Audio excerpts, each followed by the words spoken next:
ஆவியானவரின் பெயராலே ஆமென். Praise the Lord Jesus Christ. பிதாவே உமக்கு நன்றி, இயேசுவே உமக்கு நன்றி, தூய நல்ல ஆவியானவரே உமக்கு நன்றி. வெரி குட், நல்லா அலர்ட்டா இருக்கிறீங்க. நேற்று தினத்தில் நம்ம என்ன நல்ல குணத்தை பார்த்தோம், என்ன ப்ராக்டிஸ் பண்ணோம்? எஸ், எனக்கு கேட்குது. அன்பு பொறுமை உள்ளது என்று பார்த்தோம். இன்னைக்கு நாம தியானிக்க போகிறது என்ன தெரியுமா? அன்பு நன்மையை செய்யும், எல்லா சூழலிலும் நன்மை செய்யும்.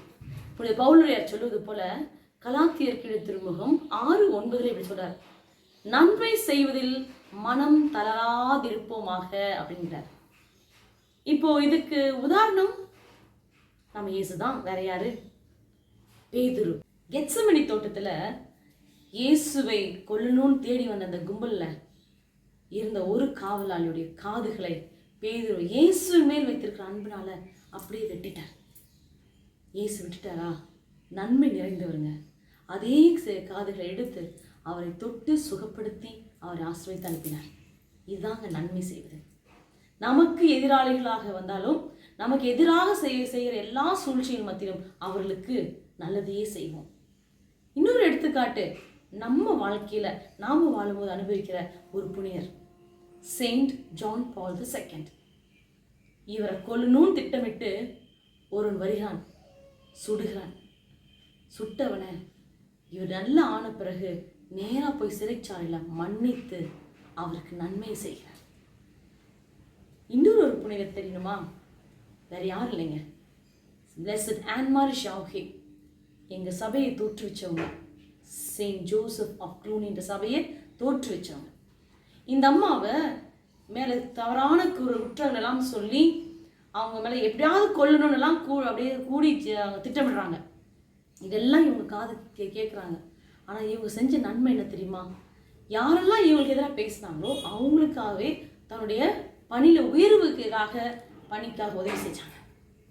இரண்டாவது, ஒரு நாள் திருடர்கள் வந்து இவங்க நட்டு வச்ச வாழை மரத்திலிருந்து வாழைப்பழங்களை எடுத்துக்கிட்டாங்க.